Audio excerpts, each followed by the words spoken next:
Game Awards and all the nonsense that's been going on with that. We can go through all the nominations, I suppose, or we could just start with the conversation point, which is Game of the Year and Elden Ring Shadow of the Erdtree being included, which is kind of taken the internet by storm. There's conversations everywhere about it. They even released a thing prior to the noms coming out on Monday, this past Monday, saying like, hey guys, you might see Elden. We're not saying that it's in there, but you might see Elden Ring DLC as Game of the Year before we released the yes, yeah, they totally did. So that's a thing, and then they revealed that it was out, and there you go. That's where it's at. I don't necessarily agree with it. I haven't found a single person that agrees with Elden Ring Shadow of the Erdtree being there. Everyone is pretty much saying that it deserves its own category, is either DLC or, I don't know, maybe just not even being there. Everyone also is saying what games should be there in its place. Space Marine 2 was one of those. There's a handful of others that I've seen. Maybe the best thing, though, even outside of the Elden Ring controversy, is the Balatro thing. Where everyone's like, why is everyone talking about this fucking card game? This thing sucks. I guess I'll check it out. Like, and then they're like, oh, okay. Yeah. I get it. I understand. Yeah. Well, that's one of those games where you see screenshots. You're like, what is this? Like a solitaire poker game? Yeah. What the hell? Yeah. Why do people play this? Yeah. And you download it on your phone and you play it, and then you're like, hours just drain by and you don't know how. Yeah. It definitely deserves to be there. But Dan, Bree, Zeke, are any of you Elden Ring supporters here? Or are we all anti-Elden Ring? Well, you want Elden Ring Shadow of the Erdtree to be there? Hold. You said supporter. I love Elden Ring. I love Shadow of the Erdtree. Okay. I think they deserve their laurels. Maybe not like this, though. I think it's a little bit, I don't want to say unfair, because that just concedes that it's going to sweep no matter what, right? But like, I do kind of think we need to give Game of the Year to nominees that have a chance to have a standalone game, personally, rather than a DLC. Sure. But what about the argument that it's got, 40 to 50 hours of gameplay there, and it's a full-size game, so it stands on its own? I mean, I think that's a valid argument. I don't know what the best remedy would be other than a DLC category, perhaps. Yeah. But Zeke, Dan, you guys both against it, I assume? I think I saw you guys both tweet about it.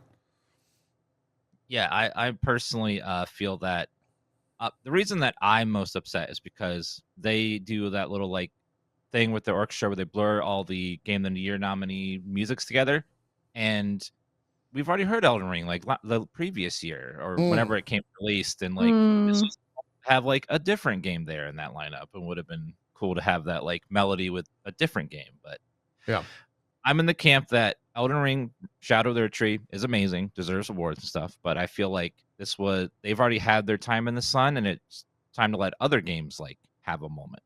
Yeah, because I feel like there's at least 3 other games I could slot in that slot, like Silent Hill 2 was amazing, and other games that I feel like should be in that spot. It's just a little disappointing that they put it there instead of, because this year was full of games that were really good and could be on that list, and that's the only thing that bothers me about it. Sure. Yeah. Zeke, any hot takes? Well, I think there should be I'm sure a lot of people, I think there should be a DLC/extensions category for sure, so we wouldn't have this little argument. But man, it's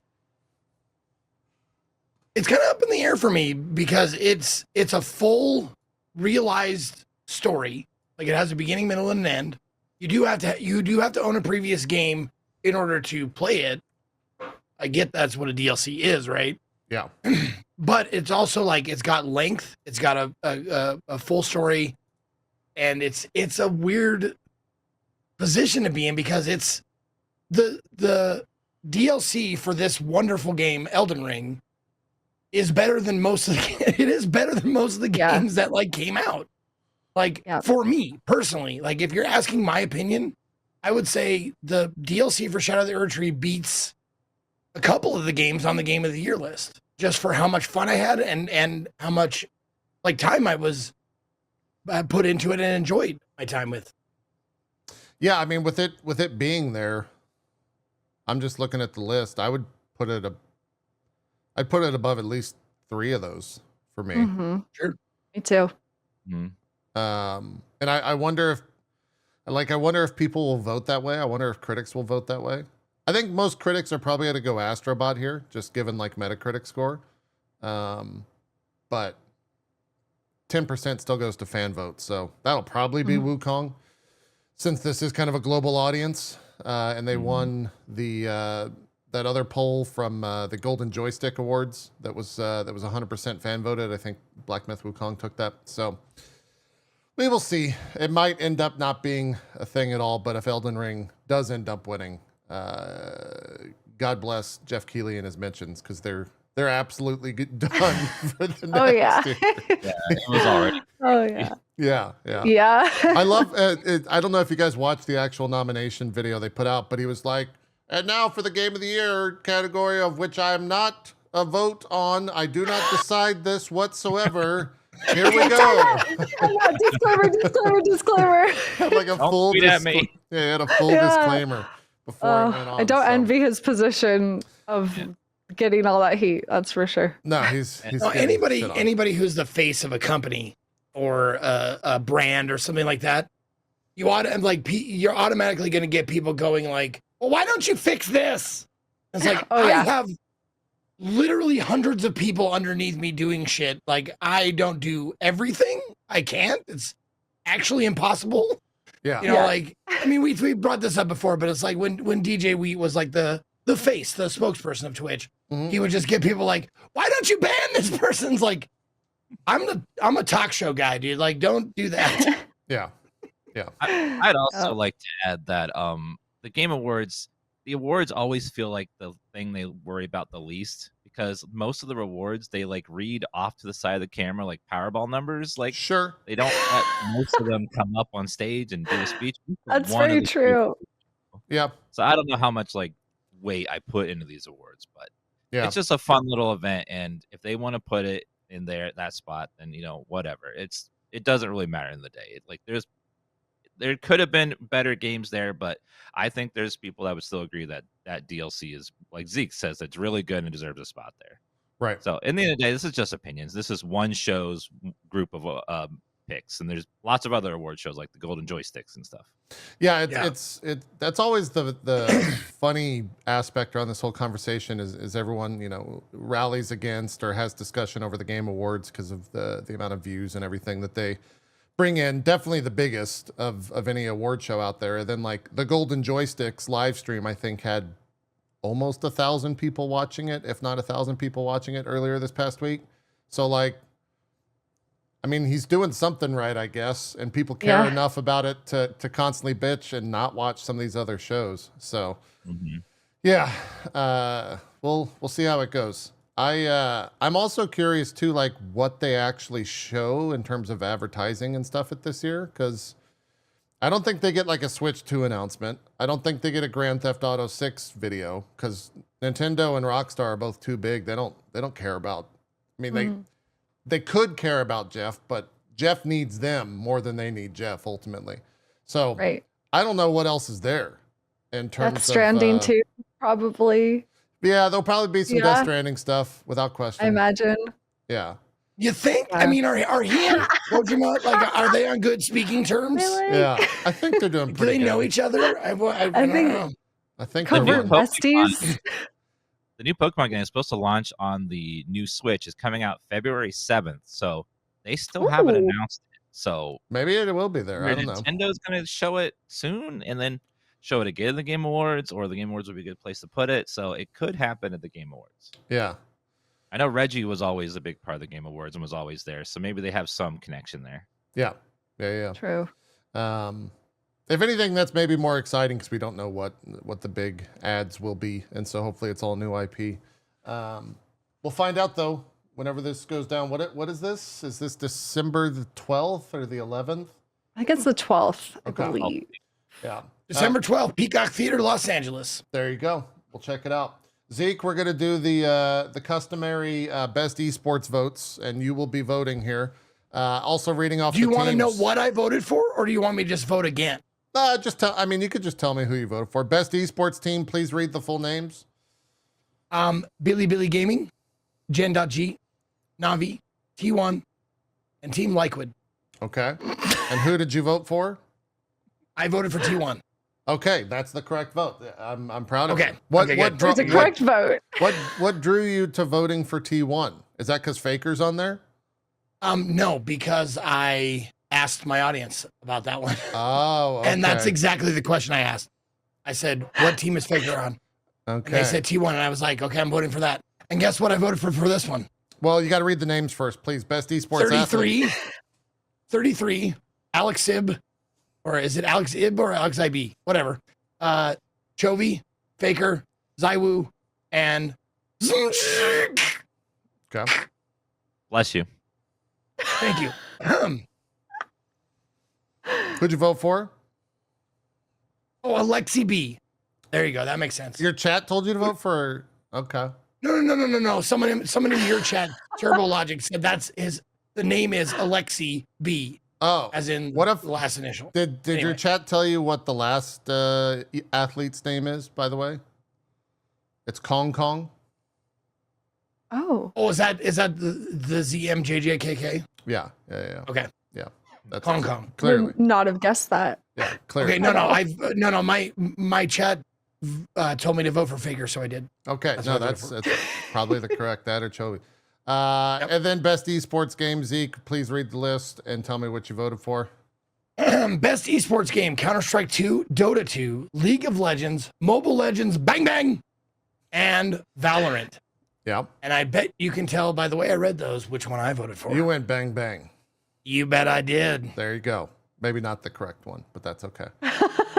That's okay. What are some of these? Oh, Bree, please read out the content creators of the year. Thank you so much, JP. It would be an honor. So we got Queso, I think is the Queso, pronunciation. that's correct. Oh, come for me, Queso. Like cheese. Elo Wan, Techno Gamers, Typical Gamer, and Usada Pekora. Okay. Who? Let's as the panel. Who are we voting for? Oh man, Any? I only really know Queso because of his Dress to Impress streams that I see on TikTok.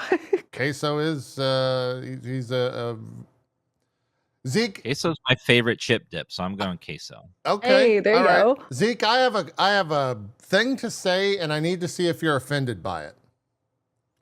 Okay. I don't get offended easily, buddy. So Okay. really try. My chat was like, "Oh my god, that's so mean. Why would you say that?" But I think it's actually true. Okay. People were like, "I don't know any of these people," and I said, "Oh well, Queso is like Zeke if he had 60,000 viewers because he plays pretty much the same games you do." Sure. Like almost the exact, like all the exact games, but he has like 50 or 60,000 viewers. No, that's fair. Yeah. Okay, I mean, yeah. I don't know. I don't know who that is, but like, I didn't think you would Yeah. be I didn't think you would find offense to that at all. No. I mean, there's people who do the same shit that I do that get 100 viewers. So like, it's just, I mean, that's just statistics. Yeah. Also, I'm betting Queso is probably a bit like more hungry, more like into the game, like, you know, of Sure. like, Yeah. I've been doing this shit for 11, almost 12 years. Like, my hunger's gone. Like, I've got a content. I'm feeling real good. I've got a hot tub full of my audience, and I'm feeling fine. I don't need a bigger hot tub. So like, That's growth is not something that's consistently on my mind. Like, I don't know if the Queso fandom will ever find this, but the fact that you went for hungry on point. Well done, Zeke. That is very on point. Well done. That's The good. he Queso looks, fandom. he looks like no. We Queso look like fandom a will similar enjoy body that. type as well. Yeah. He'll. We they will enjoyed enjoy probably some barbecue. We probably have a barbecue summit if we There you ever go. met. There you go. Yeah.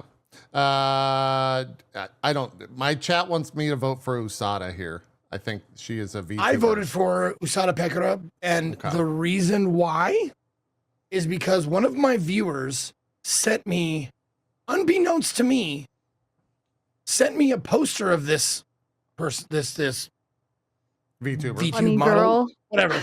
Yeah, sent me a poster of this, knowing I wouldn't know who the fuck it was. but I saw this on the list of content creator of the year, and I went, "You're not gonna fucking believe this, but I've seen her before," and it's a poster that was on my wall sent by a viewer, knowing that I'm not a weeb or have never watched whatever this is. So they got my vote. There you So- go. Amazing. Nitro, that vote's for you. Usada Pecora. Fantastic. There you Dan, go. last but not least, who you voting for? Or who did you vote for? I would vote for Queso because Okay. he's the only one that I've ever watched any content of. There you go. Yeah. I think that's the pretty sane vote. We can go through these, I suppose. I don't know. Okay. Most anticipated game is the category. Grand Theft Auto 6 has to win this, right? Like these other games are all great. Everyone's very excited for them. But it's Grand Theft Auto 6. Across the board, I would say Grand Theft Auto. It's so big. Like Grand Theft Auto is its own industry. It makes more money than like several other companies combined. It's insane. Yeah. It's hard to compare them. Yeah. It's definitely most anticipated. I would say in a category without Grand Theft Auto 6 for most anticipated, then that's an actual discussion. I will probably side Wilds. I think Bree will Me probably too. side Wilds. I think Dan will probably side Wilds. Zeke, what would you say? Where would you go with these? If Grand Theft Auto is not there, This was actually a tough choice between first and second because Death Stranding, I'm the opposite of looking forward to. you're still gonna play it though, right? You're gonna do a hate playthrough of Death Stranding. I'll probably have to. Yeah, I will have to. You have play to it, because everyone's gonna talk about it. and I'll keep That's an open amazing. mind. I'll keep an open mind because I heard I didn't play the first Death Stranding correctly in order to enjoy it. Oh yeah. So That's I a will try to- insane sentence. I will try to enjoy it the right way, the second one the right way this time. Okay. No, Grand Theft Auto 6, I'm looking forward to, but I'm not like, over the moon about. Monster Hunter Wilds, same thing. I'm just like, meh. The ones I'm most looking forward to, Metroid Prime, Ghost of Yotai, and honestly, Ghost of Yotai looks like more kind of my game. So Yeah. that's the one I picked. I think if all of these games actually do ship next year, it'll be a pretty good fucking year. These are all pretty badass games. What's next? Okay, best adaptation. There's only one correct vote here, and it has to be Knuckles, Arcane. obviously. No, Oh, if Knuckles wins, I'm gonna act. I don't get upset about awards going to the wrong thing, but it's the wrong thing. It's 100% the wrong fair. thing. It's got to be Yeah. Arcane by a mile. Does Yeah. anyone have Well, I mean, it has a contender in Fallout. It's not a runaway. I was gonna say. Sorry, just Dan, I because- interrupted you. Oh, it's fine. I would say I'm gonna go with Fallout because I just have a special place in my heart for Fallout as a series and a game series. So I don't have as much connection to LoL, even though Arcane is amazing in its own right. But just because I have love for the games as well, I'm gonna go Fallout. Okay. All right. I think I have Fallout not also had played- more mass appeal to like people who have not I don't know if the average person is going to go watch Arcane unless they are in this world already, whereas like Fallout is live action. A lot of people still have that mentality where they're like, it's animated, I can't watch it, it's for babies, so I played all of the Fallout games, like all the Fallout core games I played. At least a little bit of. Even 76, I played a little bit of it. And I have not played a single second of League of Legends and Arcane by a mile. I gotta say, I can't believe it. I hate myself for saying, but I'm with JP. Fair enough. Fair enough. very Well, upsetting. it is the correct choice. Zeke. I did So, play TFT, but I mean, does that count? Yeah. And maybe there is a little bit of at least for me with recency bias because Arcane just wrapped up with Act 3 this past week, or like 2 days ago, I guess. But yeah, I would. I could actually see Fallout winning, to be honest. And to top it off, I have not watched the latest season of Arcane. I'm going off of the first season. Like, Yeah, sure. it's There you go. it's that good. It is, yeah. Me personally, like Fallout was good. It was good. Like Yeah. honestly, I was hoping it was going to be better than it was. Like I give it a solid 7.5 or whatever, like a B plus. Yeah. And I realize I'm a big fanboy, but the whole time I was watching Fallout, I was like, "That's the sound from the game! There's Yeah. somebody in the place. That's a girl. Oh my god, I recognize that. I was doing that the whole time during Fallout. That's why I enjoyed it so much. Yeah. Even Yeah. though Arcane is probably, I would say, a better show. Just like if you just take the game part out of it and your nostalgia out of it, like it's a better show. Yeah. But Fallout for me Sure. just had that personal like thrill every time I heard something or saw something. Yeah. Now that you bring up a good point, Dan, this is a good question for anybody who's thinking about this, who votes on this stuff. Like, where do you fall on the side of like my mind knows this is better, but my heart likes this more? Where do you vote? Do you vote with your heart, or do you vote with what you think is just technically better?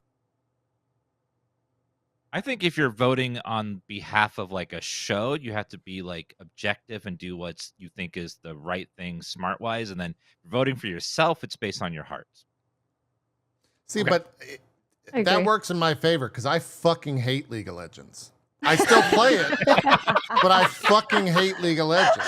So I think everybody who plays it does, really. Yeah, that seems exactly, to be the exactly. vibe. Yeah, 100%. So that's why Arcane still takes it. But Fallout was very good.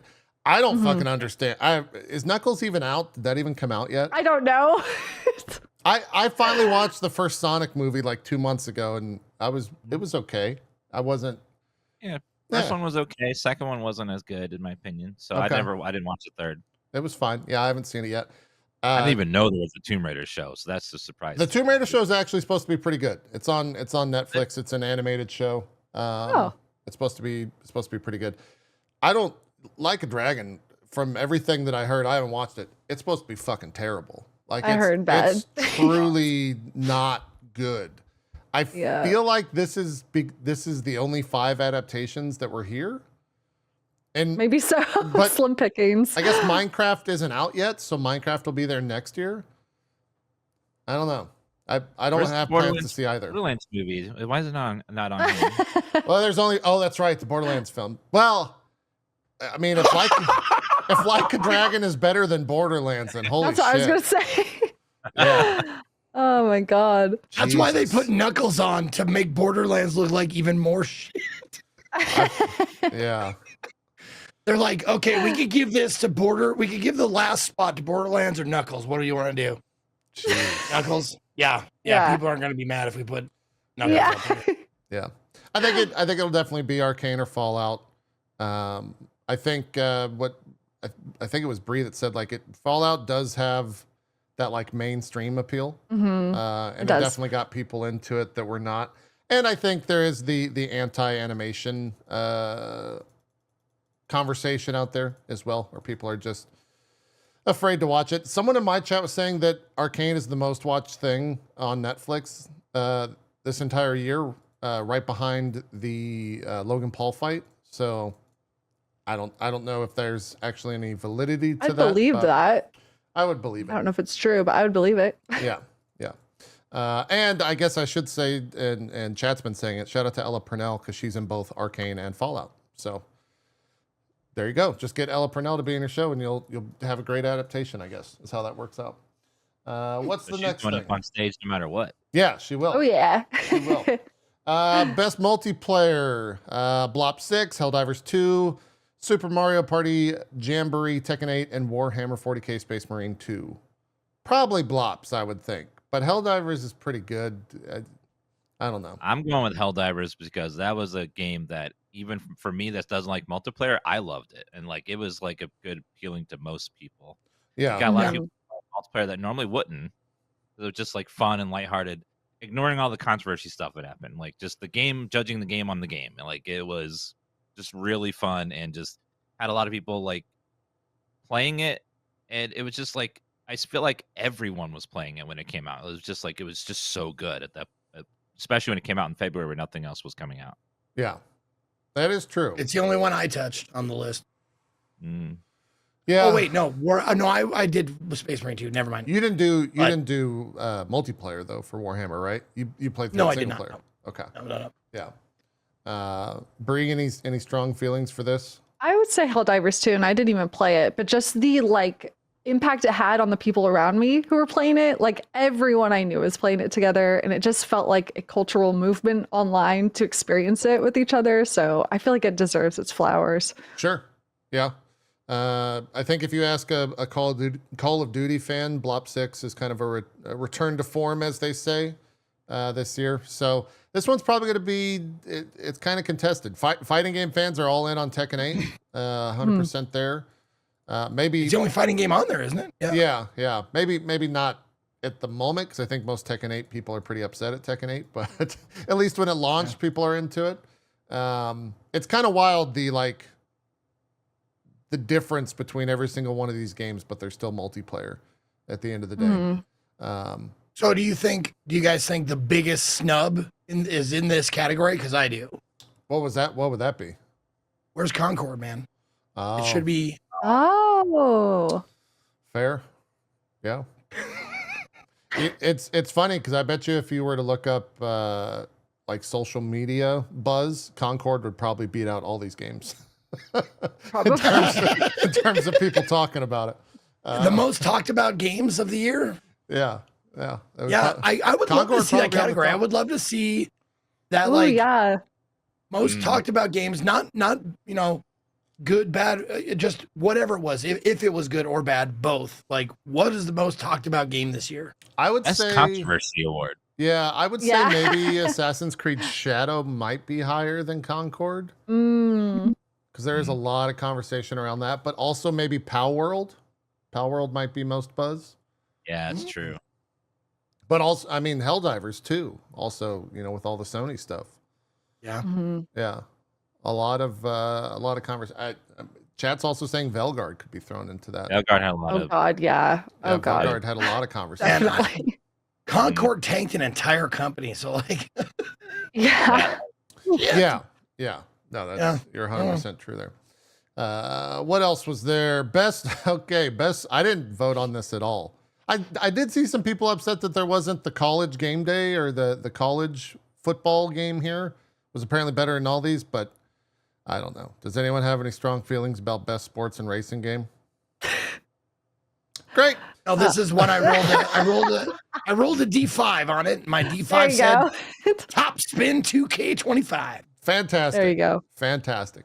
Best sim strategy, Age of Mythology Retold, Frostpunk 2, Kunitsugami, Path of the Goddess, Manor Lords, and Unicorn Overlord. Manor Lords is still early access, right?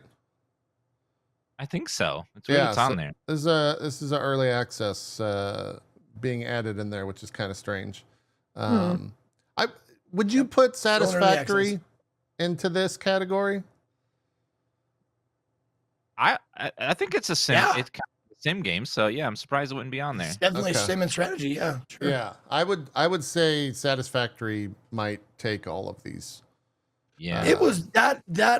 Now, all jokes aside, that might be the biggest snub that we didn't see Satisfactory. I didn't see Satisfactory on any of them, did it? Like, they No. didn't get a vote. No, Yeah, they didn't nothing. get any. Yeah. I know. Dude, I didn't even play it, but you guys, like, the people who did, holy fuck, they could not stop talking about it. God damn, I couldn't get away from it. Yeah.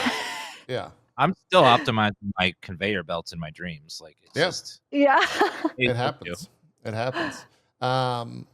Yeah, I don't have any strong feelings for this one. Like, I played Frostpunk 2, it was fine. I played Kunitsugami, it was fine. Manor Lords is fine, but it's early access, and Unicorn Overlord is fine as well. I haven't played Age of Mythology Retold, but When I got to this category, and I'm like, I haven't played any of these games, my chat erupted with Unicorn Overlord. Like, Yeah. it must be a thing. there's a pretty Oh. strong contingency for it. So yeah.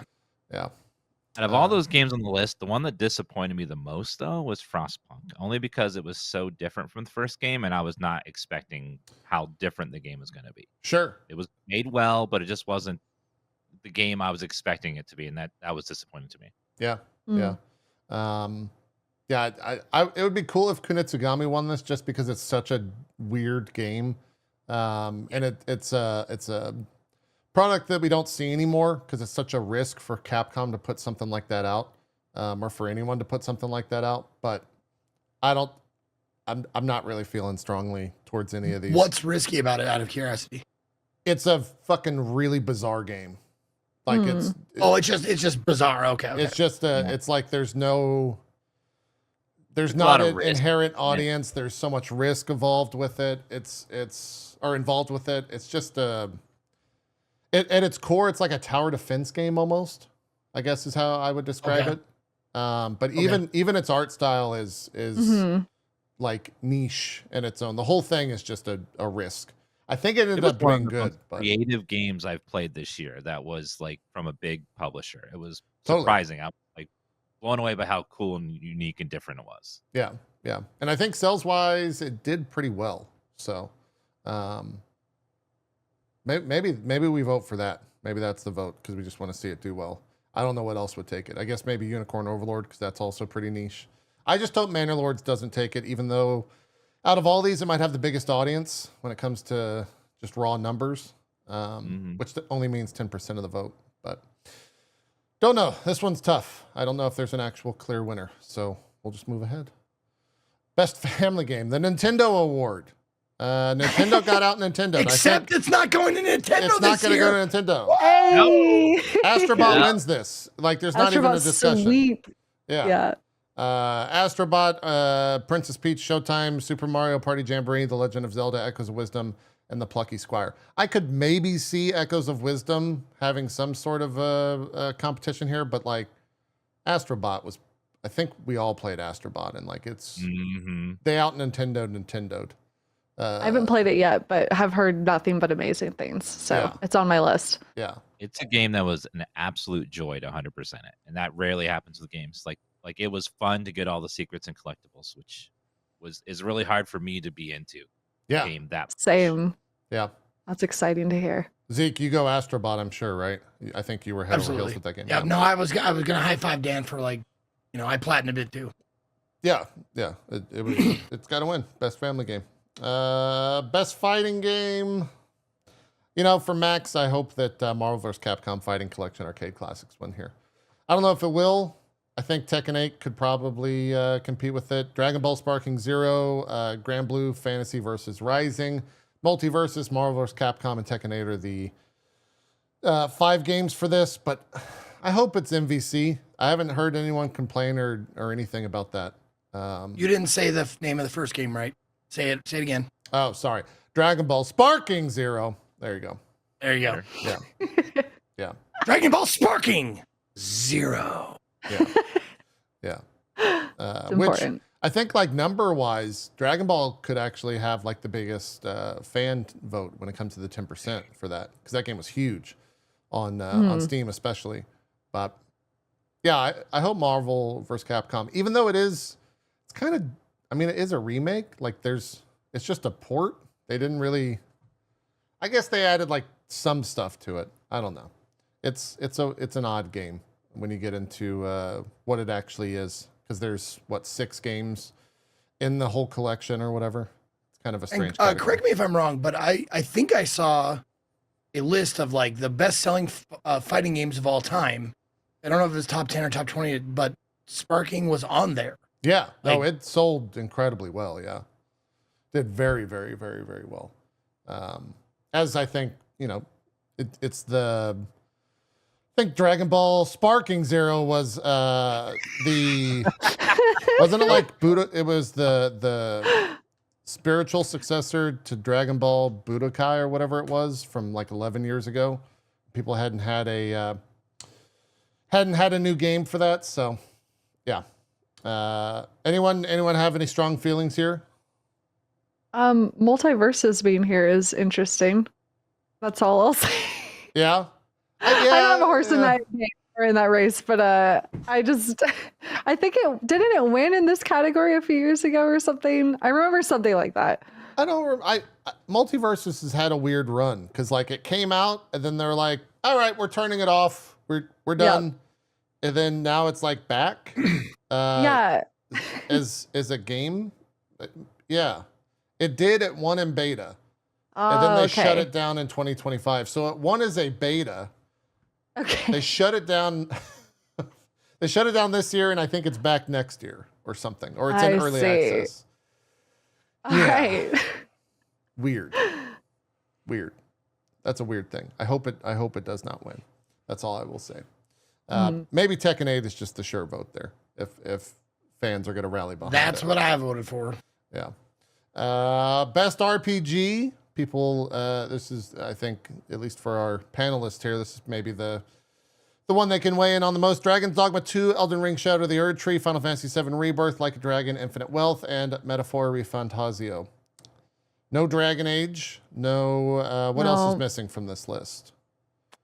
Did Dragon Age miss the cutoff or something? Or is it just No, not good enough? it did not. It got nominated. We'll see it in a bit here. It got nominated for accessibility, nothing else. Yeah. Yeah, it didn't get. Oh, right. It did. Yeah, okay. So it was eligible. All right. Yes. Yeah. Okay. Is that a snub, do you think? Yes. But I mean, I get that it's not everyone's cup of tea. I get it. But I am surprised to not see it nominated for more categories. But yeah. I like Dragon's Dogma 2. I do think that Dragon Age was better than Dragon's Dogma 2. I agree. I didn't play Infinite Wealth. Zeke, did you finish that off stream? No, I have not yet. Okay. No. Dan, did you finish Infinite Wealth? No. Okay. I haven't finished. The only one I finished was Dragon's Dogma 2 on the list. The other one, I haven't even started Metaphor because it came out during Horror Month. So yeah, I need to play that one. So I hear it's good. Yeah. Mm-hmm. I would think Final Fantasy would probably win. But I mean, Elden Ring's Elden Ring's pretty good. It's really good. It's a really good game. Yeah. It's kind of. I think the Game Awards are going to play it safe. They're going to give Elden Ring the best RPG and then give a different game of the year. That's smart. Yeah. I could see that happening. I don't know about you, JP, but my vote went to Metaphor. Yeah, I mean, Metaphor. I think I'm a little bit more down on Metaphor than a lot of people. Okay. I haven't finished Rebirth yet. I didn't play Like a Dragon. He's been saying for the last 3 months. Hey, I started the end 2 days ago, but now I'm playing WoW Classic. Okay. So now they got the what's gonna happen there. Pro, I'm gonna finish it because it's gonna be nice to like. That's right. The high resolution stuff. Yeah, it's fantastic for great if you haven't played it or seen it yet on the PS5 Pro. But yeah, this is another one where it's like Elden Ring Shadow of the Erd Tree is really, really odd to be in here. And like Dragon's Dogma 2, yeah, I think if you don't want Dragon Age, you could want Black Myth Wukong. Like, isn't that also an RPG if Shadow of the Erd Tree's in here? I think so, yeah. Same type of game, like basically. Yeah. Yeah, I'm surprised. Yeah, that's a good point. I'm surprised Black Myth is not in this. Yeah. Yeah, it's odd. I think I love Dragon's Dogma 1 so much, and I think that colors how I felt about Dragon's Dogma 2, and I was so let down, I feel, with Dragon's Dogma 2. Sure. In a lot of ways. So, yeah, I don't know if I would give it best RPG or nominate it personally, but yeah. Yeah, I think 7 will win, but it is a very weird category. I think the internet will probably pull for Metaphor for this and Rebirth for Game of the Year, but I don't know. It's a weird category for sure. Mm-hmm. And then if we just go on popularity, Elden Ring takes it. But you think Elden Ring takes popularity? Yeah. And then also, you know, the Like a Dragon fans, Infinite Wealth probably, I think, far exceeds everything else here. So it's I love Like a Dragon, Infinite Wealth. It's such a clever, funny game, but I recognize even when I'm playing it, it's a very niche game, and not everyone. Yeah. We'll see what happens. What's next? Best Action Adventure: Astrobot, Prince of Persia: The Lost Crown, Silent Hill 2, Star Wars Outlaws, and The Legend of Zelda: Echoes of Wisdom. Dan, are you Bree or Zeke? Did you guys play Silent Hill 2? Yeah, I played the original, not the remake. I want to. Okay. I loved it, but it being on the action adventure list feels weird. But I guess they don't. I hope you were going to say that. Yeah, really? I was hoping so too. Yeah. I think it's weird as well. I wouldn't. What would you put? My it brain under, doesn't then? think action adventure. I don't think they have a correct category for it, to be honest, which feels unfair, right? But they've never had a horror category, so they'd which is have weird. to like, I don't maybe make like a horror / atmospheric category or something. I don't even know what you would call it. It's hard to put horror without just having, because there isn't always a horror game every year that's like a true. Yeah. it's strange. I don't know how. I And guess you'll this- bite your tongue. There are horror games every year that are awesome. Are you kidding? There are lots of great horror games every year, but not a lot of them get like mainstream level attention outside of content creation. You know, like Mhm. Silent No, Hill was you're great. absolutely correct about that. Like I would say, yeah. horror games don't get the spotlight they deserve a lot of times because one reason or the only reason why this one's getting a spotlight is because it's a fucking remake of a beloved game. Yeah. Yeah. But yeah, no, like it's like someone who does a lot of indies.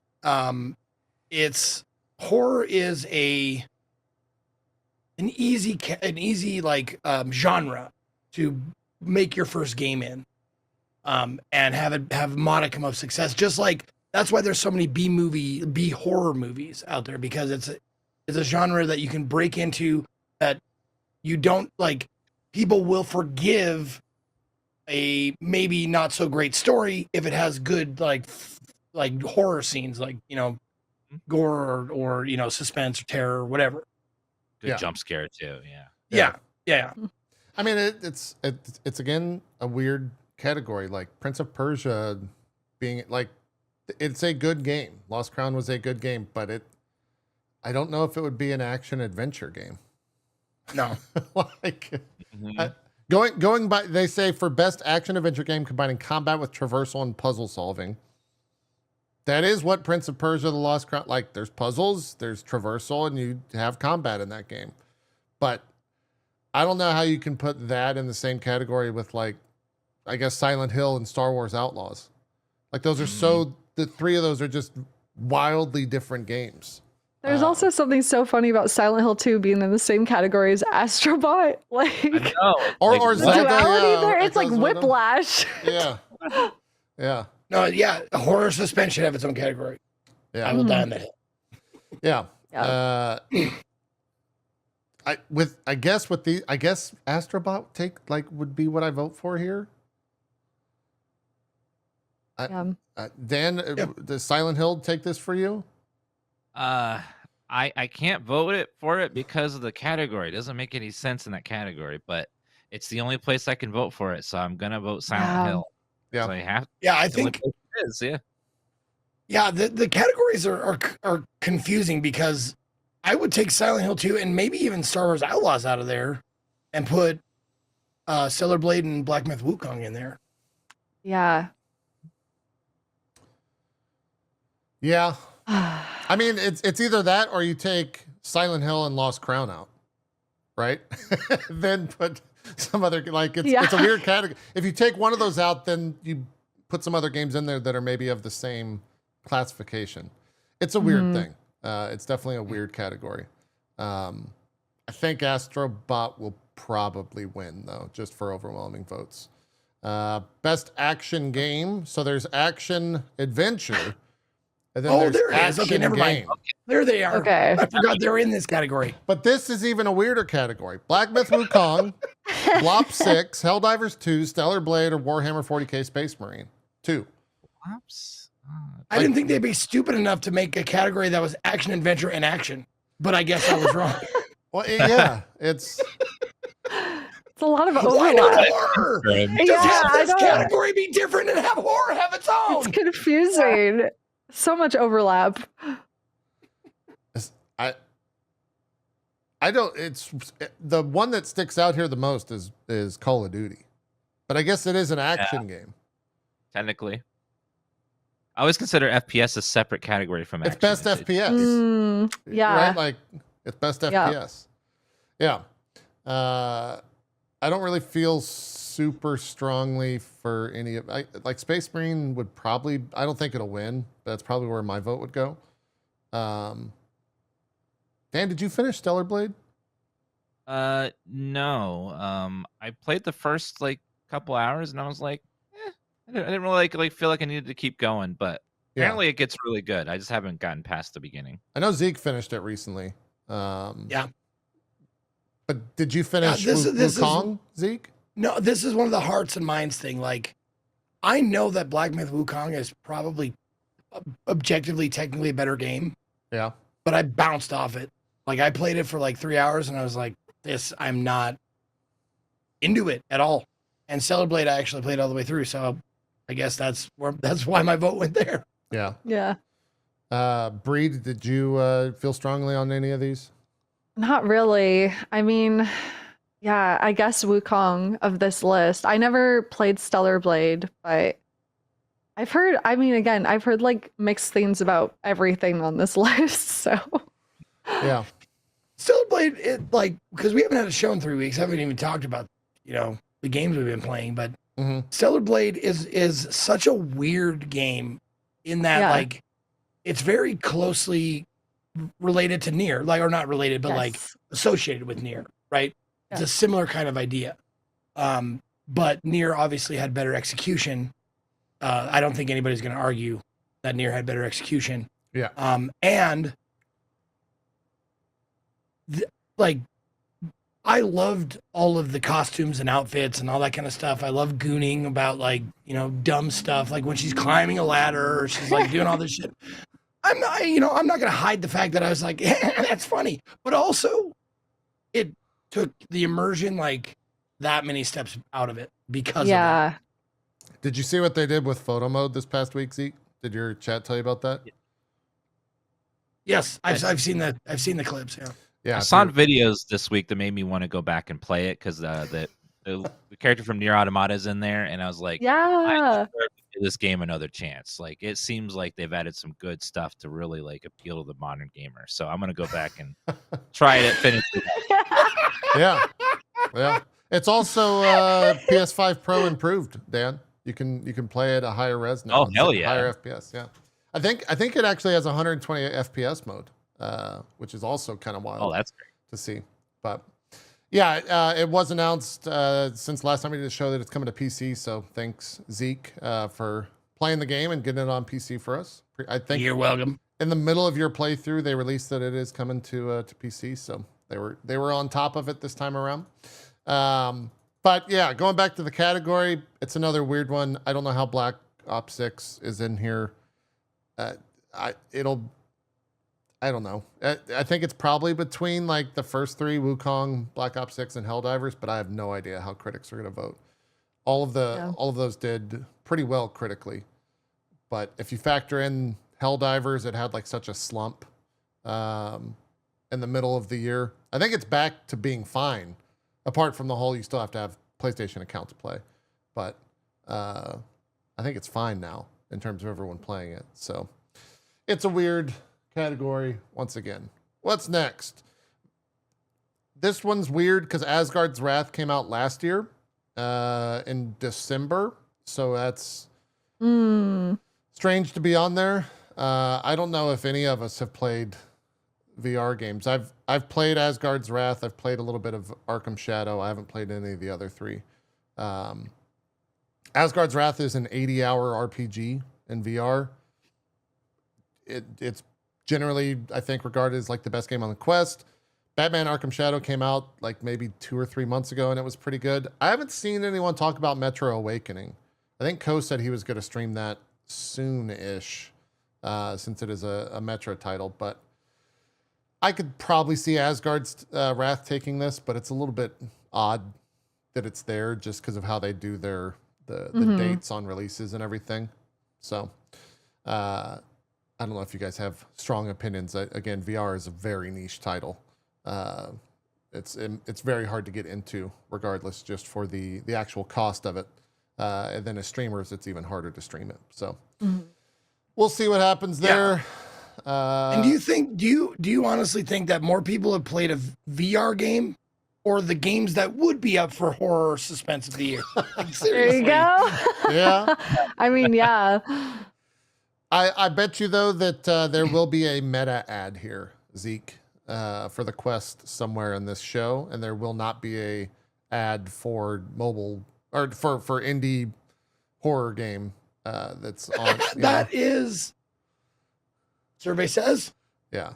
Number one answer. That is true. Probably correct. Best mobile game. I hope Elatro wins this. I think it should win this, right? Everyone's playing it on mobile if they're not playing it on desktop. Then I haven't really checked the other ones. The Pokemon trading card game though, Dan. I was you're- gonna say like the only one that is matched in hype and like posts and tweets and stuff is Pokemon for sure. Yeah, the Pokemon Pocket game is really good. What do you it's- do in the Pokemon Park? Isn't it just a pull simulator? Like, what do you do? So you open packs, you get cards, then you can play against other people with those cards. It's kind of like but it's a much simpler, quicker version of the actual card game. Rounds are over faster. There's less cards in a deck. The energy system is different. It's simpler, so it's easier for people to get into and just play a game for a few minutes and then it's over instead of like a good 20-minute game with the card game. A lot of people like it. It's pretty free to play friendly. With the packs, you'll get a full set eventually, just not as quickly as people that pay, of course. Yeah. But the power of Pokemon is insane. Like you put Pokemon on anything, and True. it's gonna go to the top of every category in terms Very of popularity. true. Yeah. Dan, let me ask you this. How many Yes. you've played the Pokemon trading card game Pocket thing? Yes, I'm playing. How many actual now. games have you played compared to how many cards have you actually bought? How many packs have you bought? JP, I thought this was a friendly environment. This is actually an Okay. intervention. Listen, you're among friends here. Gamba is in our blood. Yeah. It's okay. Yeah, Ko's not here. You don't have to protect yourself. You don't I have like protect to yourself. show off my cards against other players sometimes, just to show them my pretty cards. What's your top card, Dan? My favorite card, I will show it to you, Okay. is Moltres. Let me show you. Is this my that's favorite? I don't recognize that Pokemon This name. is my favorite card. You don't recognize Moltres is a Moltres? legendary bird card. Yeah. Yeah, from the original Yeah, 150. it's from the original 150. It's a beautiful artwork. It's That very was sexy, nice. very Wow. pretty. That's my favorite card. Now, do those cards have inherent value? No monetary value, but they do have abilities on them, and sometimes the abilities will be different between the same Pokemon. Is there so trading yet in the mobile game? trading is not in the game, but it will be. We don't know exactly how it'll work yet. but Oh, so there we'll will. be trading at some point. Is at there some a point. third-party website that will price all those cards out? You think?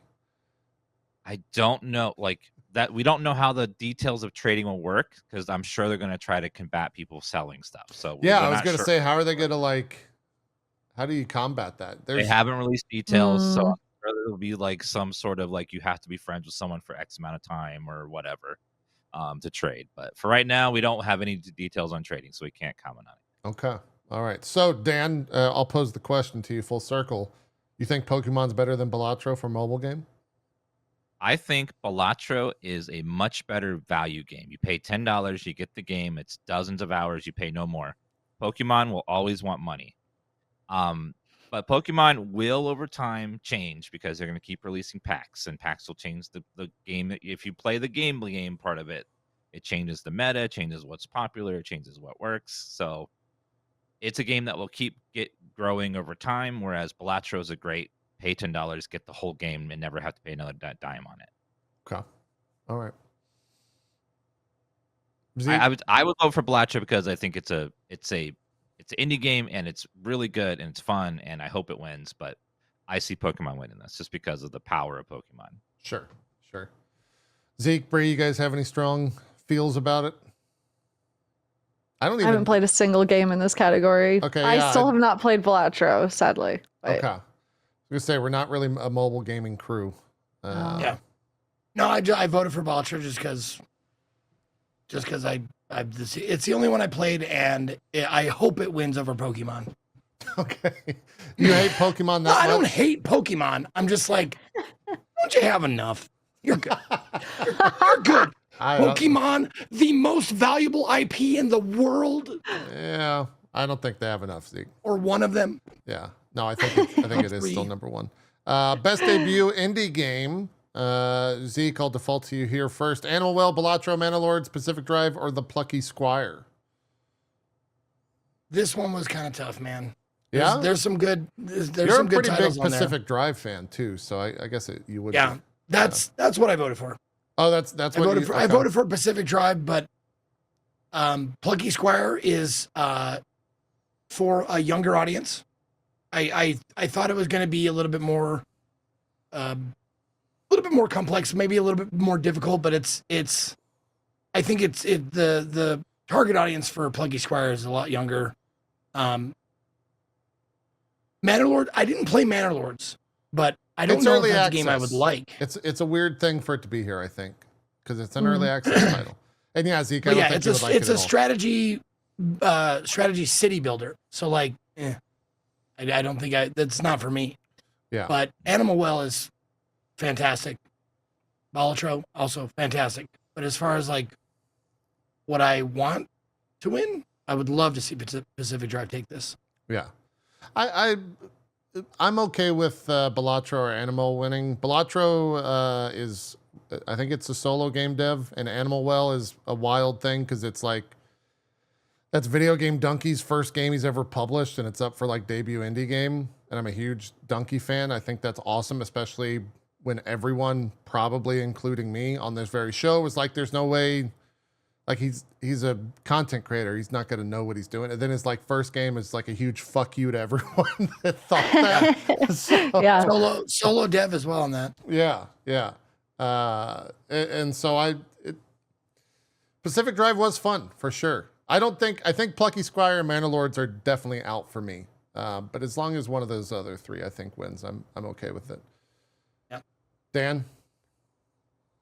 If I'm going to put, I loved all three of those games, Animal Well, Balatro, and Pacific Drive. But if I have to pit them against each other and say which do I think is the most clever and cool for a debut game, I'm gonna slightly go with Animal Well because I think like the Okay. creativity level of Valid. Animal Well, Balatro is just on a different level and a different skill set. Whereas card games are great, but I don't think it requires as much creativity as Animal Well had to do when they were designing that game, like the map and the mechanics and the secrets and the layers of it. It just wins because on terms of creativity, it just it blew me away with how cool and deep it was. Wasn't expecting it to be as big or clever or intelligent as it was. Sure. Yeah. Bree, any Agreed. takes? Yeah, much akin to everyone else, I also loved Pacific Drive and Animal Well very much. And it's honestly hard to choose between those two because I think they're both really unique in what they do and what they set out to do. I think they both accomplished what they set out to do in different ways, obviously, two totally different games. I'm leaning a little bit more towards Pacific Drive because I think it stuck with me longer. I loved Animal Well, but I don't know if it had the same impact on me as it seems to have had on everyone else. For whatever reason, I'm not sure. I loved it, but Pacific Drive is like stuck with me longer. So that's my personal vote. Sure. Yeah, I think They're like, you took the words out of my mouth. Like that's why I give the slight edge to Pacific Drive because it stuck with me. Yeah. There's definitely like a vibe that I think Drive and Animal Well, Pacific Drive and Animal Well both give off, and you can bounce off one and go towards the other for sure. There's no wrong answer here. Like all three of those games True. are amazing. I would be happy with either of them winning. Yeah. Me as well. We'll see what happens. Okay, so there's best indie game. Let me read the things here. That just confused me, and I've been through this. For the best debut game created by a new independent studio. Mhm. And then there's best independent game for outstanding creative and technical achievement in a game made outside the traditional publisher system. Got it. Okay. For this category, it's Animal Well, Balatro, Lorelei, and the Laser Eyes. Is it Zeke? Is it Neva? You're the one that gets stuck on this. What do we? No, I what'd you think decide on? I think it's never, like never, ever, ever. Okay, Neva. And you have No, to I pick- know. You can hear her say it in the game. You can hear her say it in the game. Oh yeah, that's right. She calls the Yeah. creature. Yeah, that's right. Yeah, Okay. Neva. Anyone feel strongly here? We've kind of discussed Animal Well and Balatro already, but I'll be honest with you. This was another tough choice because I played all 5 of these games, and they all have merit. But the one that, if it's outstanding creative and technical achievement in a game, Animal Well, it was a tough choice between Animal Well and Lorelei. Lorelei was weird, but it's also captivating and intriguing and immersive. So I honestly gave it to Lorelei. Yeah. Yeah.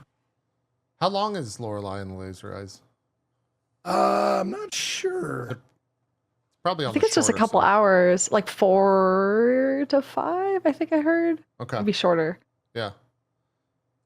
I might Okay. have to Well, check that out. it says I played it for 13. That's Oh. Zeke time though. That's But Zeke time. that's me time. Let's see. Yeah. How long to go ahead. I'll get back to you. Okay. Dan, for you, we've talked I have- MOL and Belatro, so I have not played Lorelei or Neva, so I can't comment on those two. But I'll check them out because if they're on this list, they must be good. yeah. But I got to get credit for UFO 50. They have 50 really good games in there. There were some like surprisingly fun tower defense, all kinds of genres. Like the amount of creativity went in that game because it's like a bunch of different people working together to make a bunch of different games. And I want to give that game an award just because it was so cool to have that many games in it that were all pixel art, all NES style, and most of them were fantastic. And I just want to give that one an award just for being so creative. Sure. Getting back to that, to Lorelei, the average out of 24 people posted 20 hours. on Oh, Lorelei. dang. There you go. Oh, okay. It's a lot bigger than I thought. Yeah, that might be too. Yeah, I didn't finish Too it. I much played of it a for game. 13 and I didn't finish it. Got it. Bree, do you have any strong takes on this? No, I mean, again, Animal Well's the only one I've played. I have my eye on all of the others, and I would like to play them. Don't I play am- Neva. It's I heard. I think I saw your tweet about you got like a few. You got like barely a bit in, and you had to stop because of the tears. they gave me early access for it, and I'm Bree Bun, let me ask you, are you afraid of Yes. your feelings like JP is? No, I am actually pretty well known for crying and blubbering on stream at emotional games. So I would say that's right up my perfect. alley. Yeah. Yeah, perfect. So I there you go. watched Dodger play Neva after it was like fully released, and Yeah. I think like a good 40% of that stream was just her quietly sobbing with her VTuber just kind of like doing this. Just That's not so being funny. happy. at Yeah. all. Absolutely. Yeah. I will say, have any of you played Mouthwashing? That's an indie title that came out this year. I've heard of it. I've heard some Yes. buzz around it. Yeah. Yeah, I'm actually surprised. did. I don't know if it didn't miss the cutoff. I'm surprised to not see it mentioned anywhere in the Game Awards at all. I think it's taking the internet by storm right now. So It is in the IGN Indie Game Awards. It's just Okay. their Indie Game Awards. I went through all the categories and stuff. It's got a few mentions in there. okay, cool, Okay. very cool. So yeah, no, Mouthwashing. I'm glad you mentioned it because that's a fantastic game. It's also, it might it's one of those games that might be too weird for Yes, mainstream, like for Yeah. the Game Awards. You know, Sure. like the Yeah. Oscars and the Golden Globes. It's like maybe not Oscars, but it should appear on the Golden Globes. Right, Sure. right. Yeah, yeah, Agree. yeah. Okay. What's the next category? Community support. This one's an interesting one. Baldur's Gate 3, Final Fantasy 14, Fortnite, Helldivers 2, and No Man's Sky. I think Baldur's Gate 3 should probably take this just from the mod support alone. Mhm. But like also No Man's Sky is pretty good because they just keep giving that shit away for free. Yeah. Like It's a I tie don't- between those two for me because yeah. No Man's Sky has given away so much content over the years. Like they haven't charged a penny for it. It's insane how much they update it. And Yeah. then Baldur's Yeah. Gate, like the mods coming out for that are crazy. They're still patching it too to support those mods. It's just like it's hard to pick one because they're both so good in different ways. Yeah, I started Because one is watching. the community supporting it, and the other one is the developers themselves like developing new content. So it's hard to like pick one or the other. Totally. Yeah. I started watching, there was a duo of content creators that just started Baldur's Gate 3 for the first time like 3 or 4 days ago.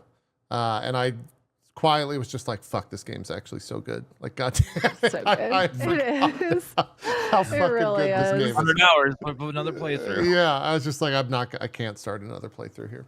Yeah, it's wild to see Helldivers here. Cause I mean, the community support is why everyone was so upset about it in the Yeah. first place. Cause they like shunned their community from not being able to play it.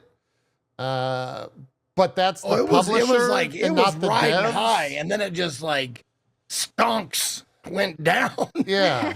I mean, it's the type of thing where it's like, those are the devs supported it. It's the publishers that like fucked it up. So you can't really like credit. I don't know. That one's weird. I think Fortnite will always be in here just because of how much they do every single year. Like, it's crazy the amount of things that Fortnite has tied into it. Final Fantasy is obviously very close to me, but I don't think it deserves it this year. Maybe for the first time. But there is something to be said about Final Fantasy 14 being on there, and it will be on there for the next 50 years. Yes. It'll be in this category, nominated for best community support. True. For 50 goddamn years. That is true. That and Fortnite. Those are always going to be there, without question. Without question. But yeah, I think it sounds like we're all in agreement with Baldur's Gate 3. And maybe No Man's Sky right behind it as well. So, cool. What else is there? Best ongoing. This one's weird to see Destiny. To be honest, this one's an interesting category. Destiny 2, Diablo 4, Final Fantasy 14, Fortnite, and Helldivers 2. I think Diablo 4 wins this, but I was apparently really wrong when I said that the other day on stream, so I got to be careful. Are you playing the game wrong, JP? Yeah. I just think it's because since that game launched and now it has had nothing but good updates to it. Like, that game has only gotten better in every sense of the word. Yeah, I agree with you, JP. Like, Diablo 4, a lot of people haven't gone back because it was not great when they first tried it. Like, I don't blame them for not going back. It was in a really bad place. But if you go back and play it now, the game is an entirely different experience. Like, they have changed everything from loot to how the in-game works to how leveling works to, like, everything has been changed, and it's like a whole different game. Yeah. But I don't know if I would Elon give for that award because it's like they're fixing what was bad versus in keeping a good thing going, which I don't know if I would give them an award for that, but I would give them an award for fixing it. Like they are doing a great job at fixing the game. I don't know if I could consider that best ongoing, because they're like taking it to a good place instead of it being in a good place and keeping it going, which I think is more what this category is about. Well, personally, if it's about that, I look at the other four and like they all had terrible years, except for maybe Fortnite. Maybe Fortnite's just the winner. But like Destiny 2, they put out an expansion. That game's done as far as I'm concerned. Like, Destiny 2 is over. They're still continuing to put out patches and whatnot, but that game ended. Yeah, I was gonna make a dumb joke and be like, "Did you say non-going? Yeah. Is that why?" I think Final Fantasy 14. It was a dumb joke, but I had to make it. I think Final Fantasy 14 is doing well, but I think Dawntrail is definitely like the lower part of the ebb and flow. And then like Helldivers, again, it's the devs I think have supported it pretty well. The most recent patch I think is really good for it, but Sony and them forcing the Sony account on everything is like kind of split the audience in half. So maybe it's Fortnite, because like I didn't say anything bad about Fortnite, and they just kind of continued being Fortnite. Yeah. And chat, get your pitchforks ready. But I would actually put on here Fallout 76, because they have been updating that game consistently for many years now, and it's actually in a really good place. And the people that play it are getting so much free content for it. It's been insane. Like how much they've changed it, how much extra quests and missions and areas they've been adding. Like, it's been really good. So go ahead and get your pitchforks out. I know Fallout bad, but Fallout 76 is actually a really fun game. It's one of my favorite games to go back to and just play every now and then, just to see what things have changed and what things are new. Yeah. I think you could also say World of Warcraft should probably be up here too. Yeah. War Within is people. I haven't really heard that much bad stuff about War Within. And then if you even factor in like all the other stuff that they're doing with like classic and the hardcore servers and all that stuff, it even makes it a better choice. But yeah, with these 5, I guess Fortnite maybe takes it. If Dan kind of persuaded me with the comment about Diablo 4. I don't know. It's another weird thing. Destiny 2 should not be here though. I don't think that should be here. No, there are much better. I think it's probably like a last hurrah for Destiny 2. Like it's like, all right, we're gonna give you one more nom, and then we don't have to hear about you ever again. Yeah. Yeah. But like, there are much better games that could go in that category that people have been putting in chat. PoE, Warframe, No Man's Sky. Like, there's a bunch that would have easily taken its place. Yeah. Yeah. No Man's Sky, I think, also another one that was left out. Yeah. Yeah, I don't know. Fortnite should probably win. We'll see what happens. Critics vote oddly sometimes. So anything could happen. Games for Impact. This one's always, I default to Zeke here because I generally don't play any of these. Closer the Distance, Indica, Neva, Life is Strange, Double Exposure, Senua's Saga, Hellblade 2, and Tales of Kenzara, Zao. Yeah. I've only played 3 of these this time. Okay. I played Indica, Neva, and Senua's Saga. I have not played Closer the Distance, Life is Strange, or Tales of Kenzara. And it's because I refuse to play any woke ass shit, and I don't want to hear about it. Clearly, that's why. Wow, that's gonna get clipped. Oh, yeah. We're all fucked. That's getting clipped for sure. We're all fucked. Cheers. No, I'm joking. I hadn't heard of Closer to the Distance.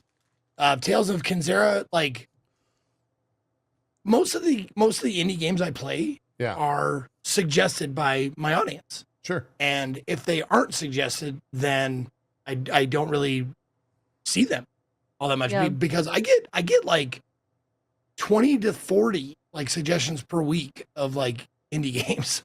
So like, and I only play like 7 of them. So, or not even 7. I play like 5 or 6 of them. But I'm writing it down. Like I would love to check out. Yeah, I think honestly, kill me if you want, but like I think I could skip Life is Strange. Like, I knew you were gonna say that. It's probably not gonna be for me anyways. Honestly, like I'm not gonna identify with anybody in the game. Or has anything. no That's impact fair. for you. It might not impact me. Yeah. But yeah, no, I do. Zao was on my radar for sure. And Close to Distance, this is the first time I'm hearing of it. So those 2 are definitely going to be on my short list of shit that I need to at least check out a little bit of before. But with these said, the one that left the most lasting impression on me of the 3 that I played was Indica. Indica was like, that's one where like the devil follows you or something like that, right? a little bit. Yeah. It's a very weird combination of different like stuff. It's a little surreal.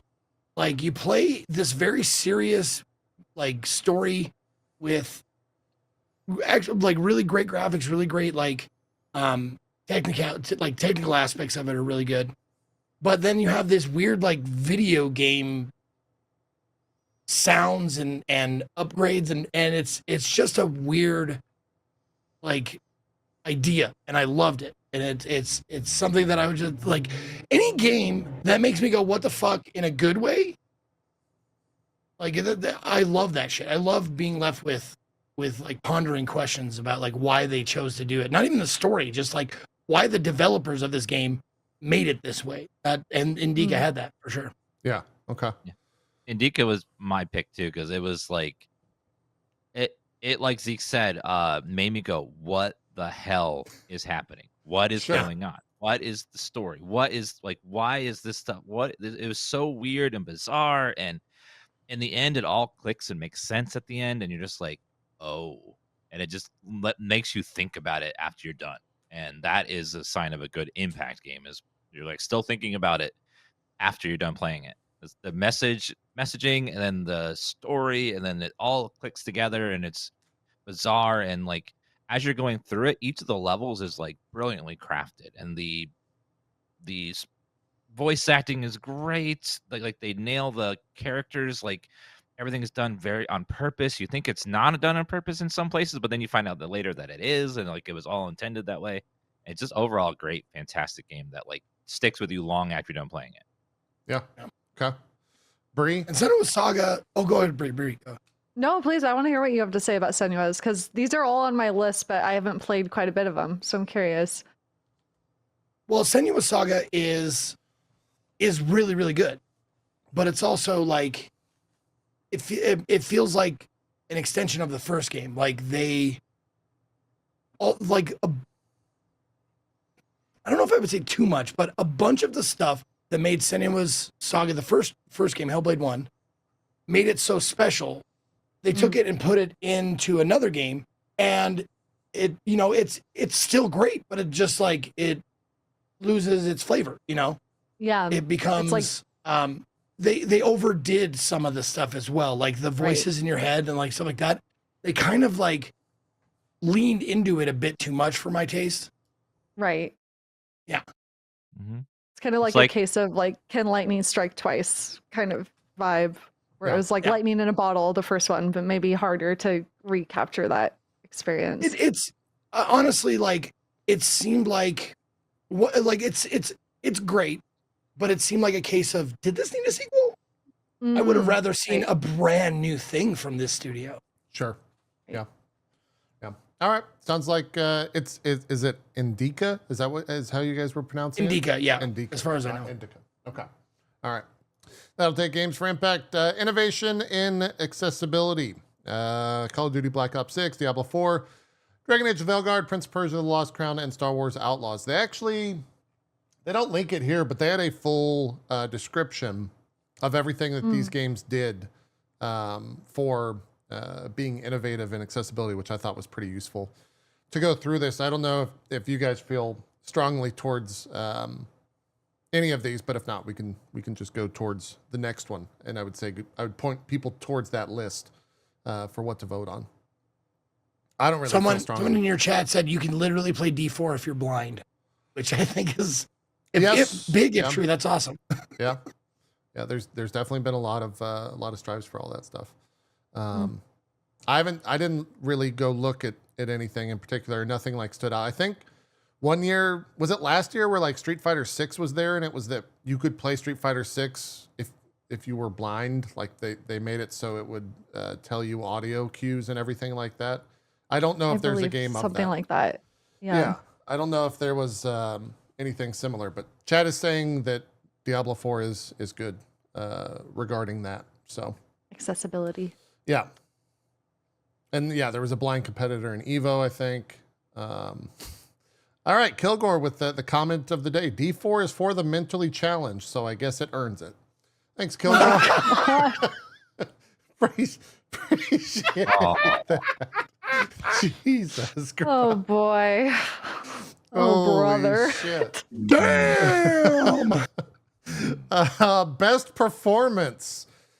Awarded to an individual for voice over acting, motion, and/or performance capture. Brianna White for Final Fantasy VII Rebirth. Hannah Tell for Life is Strange Double Exposure. Humberly Gonzalez for Star Wars Outlaws. Luke Roberts for Silent Hill 2. And Melina Jurgens for Senua's Saga Hellblade 2. Melina winning for Hellblade 1, I think, was the big thing here. Dan, you played Silent Hill 2. I saw a ton of conversation about Luke Roberts being a shoo-in for this. Do you feel the same? He was the main character in Silent Hill 2. He did a great job. I think he had a really hard job too, because he had to not only pay homage to the original game, but also make it his own. And I think he nailed that. Like he took what was good. He kept in the parts of that were essential to the character, but he also kept adding to it, which was, I think, is important. And he made the main character James his own, which I think is really hard to do with a remake, and also to make it not only different, but in my opinion, better than the original. And I think the whole cast on that did a great job of taking their characters and taking what was good, but then embellishing on it and making it better than the original. And I think any of them could have been on there. But yeah, he was fantastic. Okay. A lot of people in chat are saying brown and white for, I believe that's Aerith in Final Fantasy that's Aerith. 7 Rebirth. Yeah. Zeke, what about Melina? Do you think that she, you were talking about Hellblade 1, Hellblade 2. It's honestly the only one that I've played. So I can't really like speak to it, but god damn, she is good. Yeah. That is like her performance in the first Hellblade was like the best performance in a while of any game, in my opinion. Yeah. And since it's the only one I played, that's who I voted for, but like she would deserve it if she won again. She absolutely would. She's that good in both. Yeah. Okay. I didn't even like Hellblade 2 personally as a game, but her performance was so good that if she won, I would not be disappointed because she was so good in her role. It was one of the best parts of the game was her performance. Sure. Yeah. Agreed. Bree, do you feel like any Dragon Age folk got snubbed yeah. here? Absolutely. Gareth David Lloyd as Solus. Are you kidding me? Hello. I have him right here. No, but genuinely, I'm shocked he's not on here. Like, I think at least no matter your opinion on Veilguard, I think we can all agree he knocked it out of the park as Solus in Veilguard, and he's an incredible voice actor. So yeah, I'm surprised he's not on here. Yeah, I think a lot of people are surprised that Humberly Gonzalez is there. Like Star Wars Outlaws, a lot of the conversation around it was just the main character, and like I thought she was fine, but I don't know if she was like award winning. So I agree with that. Yeah, and also for Life is Strange, that's one of those games I just didn't play, so I can't really comment on that. Nor can I comment on Luke Roberts apart from the overwhelming outcry that I saw. For him being so good in it. So, and then Aerith I feel like Aerith is Aerith. Like that might also just be the default. A lot of people think she was fantastic. And they're probably correct. I haven't finished it, but I would assume that, most people are going to say her. So, I don't know. We seem all kind of split. Dan and Zeke went for Melina. So maybe we'll split the difference here and have it as a tie. I'm surprised Cody and Britt weren't there. I don't know who Cody and Britt are. Do you guys know who Cody and Britt are? Yeah, it's Cody and Not Britt. my first Cody and Britt? Yeah. Yeah. Those are my best friends. Oh, that's Cloud and Tifa. Cloud Tifa. Okay. Oh, I see. Got it. All right. No, honestly, like this, it never happened, but like I would love if, because two of my favorite voice acted characters of this year are voiced by names you've never heard of, probably Matt Whitchurch and they're both Matts, Matt Whitchurch and Matthew McQuinn for Fidelio and Basilio. I fucking love in Metaphor.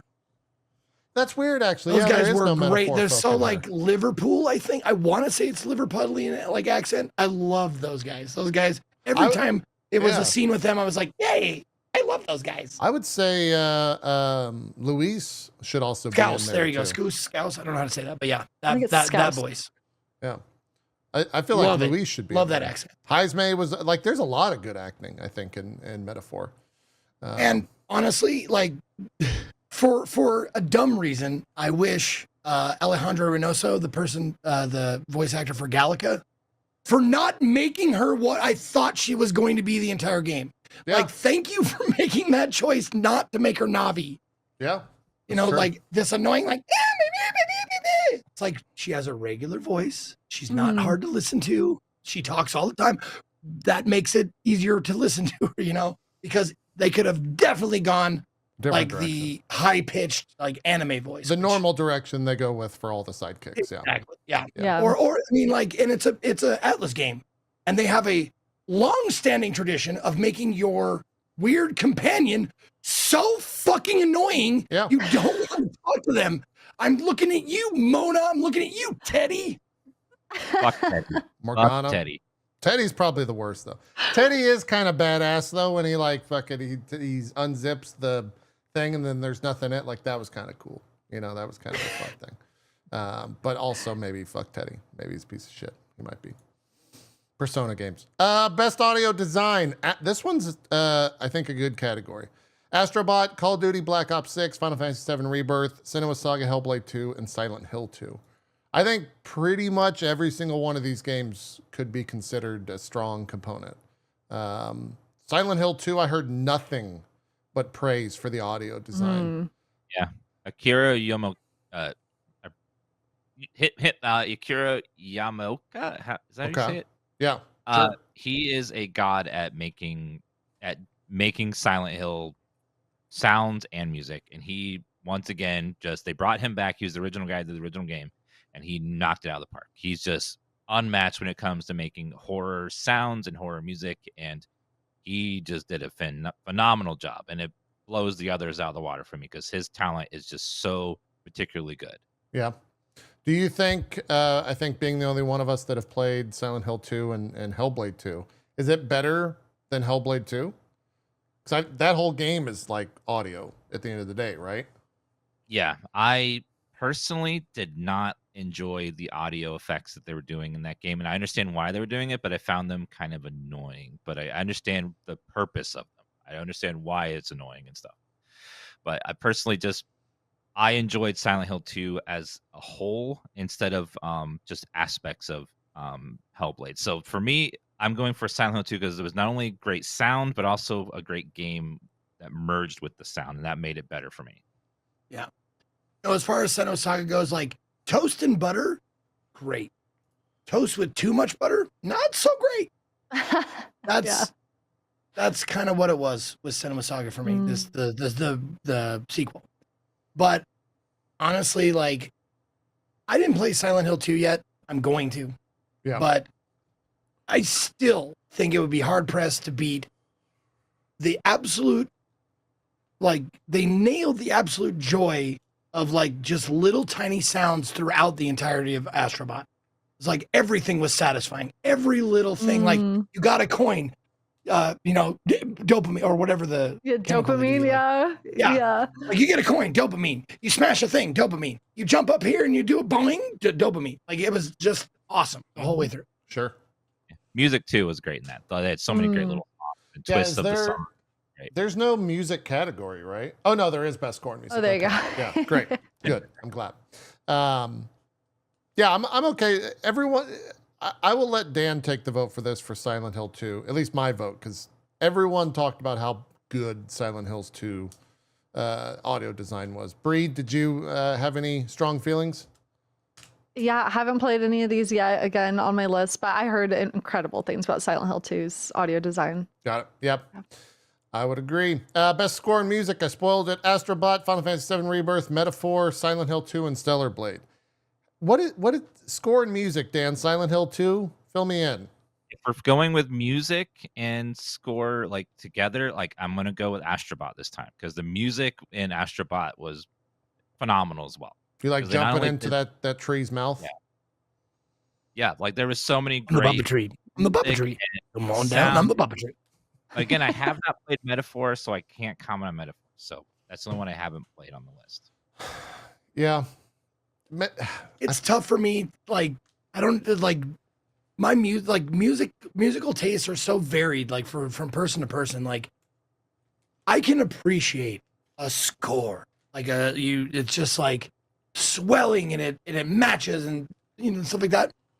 But I'll tell you what, I'll listen to the Papa Tree over any score any day. Like seriously.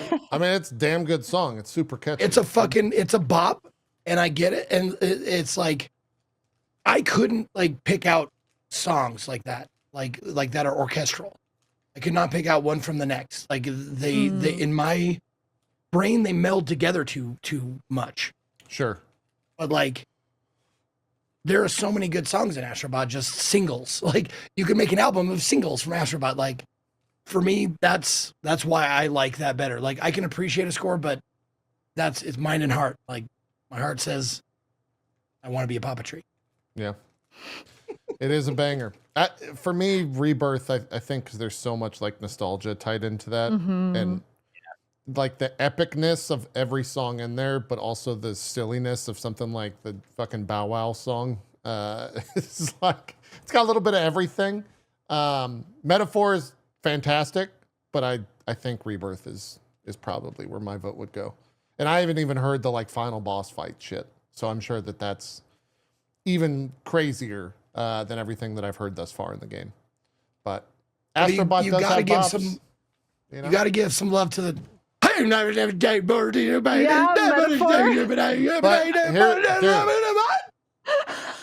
What's the last town you visited, Zeke? Because there was a point in that game where I legitimately turned the music off, and it was because of that song, Zeke. Sure, I get it. And I don't think you've gotten there yet, but yeah, there's a point in that game where I'm just like, yep, I fucking hate this guy. Like, who is this fucking monk? Why the fuck is he singing No, so goddamn much? As good as the battle music in Persona 5, it got that way for me too after 200 hours. Yeah. I was just like, I do not want to hear Yeah. You'll never see it coming ever again. But the first like 30 hours, man, it's fucking sick. It's fantastic. You're vibing the entire time, but man, it gets a little bit too much later on. What did Stellar Blade have? Did it just have like operatic sequences, Zeke? What is the I don't really remember. Yeah. No, it's very much like Japanese fantasy game music. It's very powerful, very like swelling, and it has great like idle music as well. Like non battle music, I guess I should say. Got it. But that another like I couldn't be like that song. That's great. Like it didn't have any of that, for me. Sure. But I'm a Philistine, so like I don't have any taste. Okay. Yeah. Cool. That's best score in music. This one's tough. Best art direction. Astrobot, Wukong, Elden Ring Shadow of the Erdtree, Metaphori, Fantasio, and Neva. The category says for outstanding creative and/or technical achievement in artistic design and animation.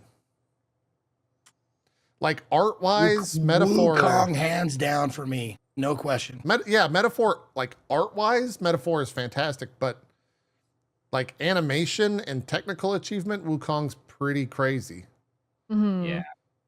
Wukong had some levels and some fights that were just like mind-blowing to look at. Like, how did you do that? Like, some of these creatures, the animations on them were just insane. Like, how does that thing move like that? It's crazy. I think technical achievement wise, like Wukong was one of the most beautiful games I've played in a long time, and just like one of the most technically impressive games. Like some of those fights, as long as you can run it, were great. Yeah, if you could run it and it ran well, and it was beautiful to look at. Yep. I mean Astrobot also.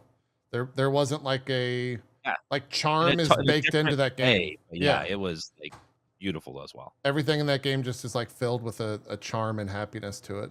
And I would think, it's fucking DLC. Like Shadow of the Erdtree has some jaw-dropping moments when you're just walking around in the world and turn around and just see some crazy thing that you just stop and stare at. But it's more Elden Ring at the end of the day. I voted for that last year. Yeah. Get out of here. Get it out of my face. Yeah. Enough. The biggest, like, the tipping point for me was artistic design, but animation. Also animation, how shit moved. Yeah. Wukong, like, was, like, even though I bounced off it, like, gameplay or story-wise or whatever, made me stop playing it, there's no fucking denying doing those, like, watching that primate do those moves was fucking astounding. It was really good. And not only that, but like even some of the enemies, the first bosses, like that, the one of the first things you face is that big stone, huge head thing. And he's like his animations were stellar. Yeah. Yeah. Yeah. Didn't Wukong also have like mixed media cutscenes as well? I never finished it, but I thought that was really cool. It did. I actually, in between the chapters. Yeah, you're right. That's super cool art direction as well. Just to scenes between each of the chapters. Yeah, it's really cool. Anime of all different styles. It was beautiful. I would say, looking at those sequences in Wukong, that Neva actually like outdid the just raw like art appeal. From like just the scenes to scene, not counting gameplay or anything, but Animation wise, I do agree with Zeke. Like Wukong probably takes all three of these. Yeah, I think are we all in agreement then for Wukong? Is that where we're all sitting for I different could things? see it taking. Yeah. Yeah. Okay. We'll do Wukong. I for best am art a little direction. upset though. I'm gonna say I'm a little upset. Oh, Let's see. I mean, besides Wukong, the other four are pretty close. So you could take one of them off, take your pick, whichever one of the four, okay. and put Stellar Blade in there for a couple of reasons. Yeah. For two. Two Two big, big reasons. And I'm gonna leave those a secret. They could put it in the DLC category Dude. and they'd have 4 reasons. You know what's hilarious, Zeke? My favorite thing, one of my favorite things about Stellar Blade. Do you follow the Stellar Blade account on Twitter, Zeke? I don't know. All they do on their Twitter account is just retweet photos that other people have taken of the in-game character. And I'm telling you, dude, they have like thousands and thousands and thousands of every single one of those tweets with like 10,000 plus likes on it. Because Oh it's my just like, gosh. it's just like, here's the hottest main character in the Yep. most revealing fucking outfit of all time. And we have like 100 outfits in our game. And now here's a photo mode where you can take even better photos and get this shit out. Like, it's just hilarious. It's nonstop retweets of that. And it's, Gooner's gonna goon. yeah, it's Yeah. like, it's so unbelievably successful. They're how much it gets out there. unapologetic about like what makes their game like No, they're big not. because Yeah. the game is good, bordering on great. Yeah. The story is good, also bordering on great. Not quite there, but what they do very well Yeah. is obvious. Yeah, dude, go look at their Twitter accounts. Hilarious. They're just unapologetic about it. So, and it seems to be working, right? It seems to be working. Oh, yeah. Best narrative. This one, I think, is also one of the harder ones. Final Fantasy VII Rebirth, Like a Dragon, Infinite Wealth, Metaphor, Refantasio, Senua Saga, Hellblade 2, and Silent Hill 2. Zeke, what's going on with you? You're having a problem. I have problems with remakes being on best narrative. I think it should be best new narrative, but that's just me. Yeah. Oh, Mm. well, Even I know yeah. they've made changes to the script and they've made these blah blah blah, and people have brought up like, oh, so games based on books or movies based on books, but they're not the same exact medium though. This is Mm. games based on games. Yeah. So the narrative, in my opinion, should be new or innovative. Should be it's innovative is not in the description though. So. I think different argument, Mm. Zeke, but same resolution for you. You could say that Rebirth is not even a finished story. Like it's the middle of a story. So Yeah. yeah. Dan, Silent Hill 2, do you want to put the chat on your back here and, and vote for that? I'm gonna like, if we're just comparing stories, I think Silent Hill 2 story is one of the best video game stories. Period. It's really good. But at the end of the day, it's the same story from 20 years ago. They haven't Mm. changed much from it. Like the main that is story true. bits are the same, but we've heard it before. They did make some expansions and some changes, but it's still at the end of the day is the same story. So I kind of agree that it should be like best new narrative would be nice. But if we're voting on stories, like I would vote for Silent Hill 2, but I don't think I think this category should be changed, like Zeke has said, like, to best new narrative. Then we're back in the fight about should DLC be on the vote. Yeah. All opinions and like there's no one's ever Yeah. gonna agree with this. Yeah. Yeah, so is it Infinite Wealth then against Metaphor? Is that what we're in agreement with here? I mean, yeah. I have not Potentially. finished Infinite Wealth, and usually the Yakuza games get really good in the back half. Sure. Like they start off with a lot of exposition, but in the back half they can be some of the most powerful games, and I haven't gotten there yet. So like Yeah. I had to vote for the one that I've gotten, a decent amount into. Yeah. And yeah, Metaphor gets my vote for this so far. But Mhm. I will be not to tease anybody, I'm probably not going to play it on stream anymore because that doesn't do very well. For But Metaphor? no, Like a Dragon. Oh, okay, yeah. Yeah. But I will, like, it's after I'm finished with Metaphor, whenever that fucking happens, I'll probably fire up Infinite Wealth and I'll be able to report back. Okay. All right. It'll be my off-stream game that I relax and tool around in. Yeah, this one's a tough category. I don't know if there's a clear winner here.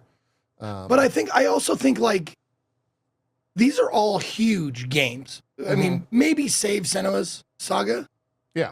It's not a huge game from a huge studio, but like, man, this is the place where things like mouthwashing could definitely be in. Like the narrative of that. Yeah. There's a bunch of like brand new, like lower sales figures, like maybe independent or whatever games that could definitely be on there for innovative storytelling. And I think putting Silent Hill and Final Fantasy VII up there, that's kind of why I don't like it, because it's like you've told this story before. Maybe you're adding some more bells and whistles, but like, how about a new story? How about we give some new storytellers some spotlight? Yeah, it takes the spotlight away from other studios and games that kind of, I think, deserve, again, to earn their flowers, right? Because like Silent Hill is a remake and Final Fantasy isn't done yet. So I don't feel like we have the full picture. Is it a good narrative? Is it the best narrative? So no, and Sir Chris from your chat, Dan, Still Wakes the Deep. That's all that game was narrative. And it was super good. That deserves a spot on here, I believe. I think. There are lots of smaller games that have stories that stuck with me much longer than any of these games. Like, they're good stories, they're good games, but some indie games like Mouthwashing was one of the most strange, weird, stick with your story I've ever experienced. And I'll be thinking about that one years later. Like, this is a great category that indie games should be sweeping.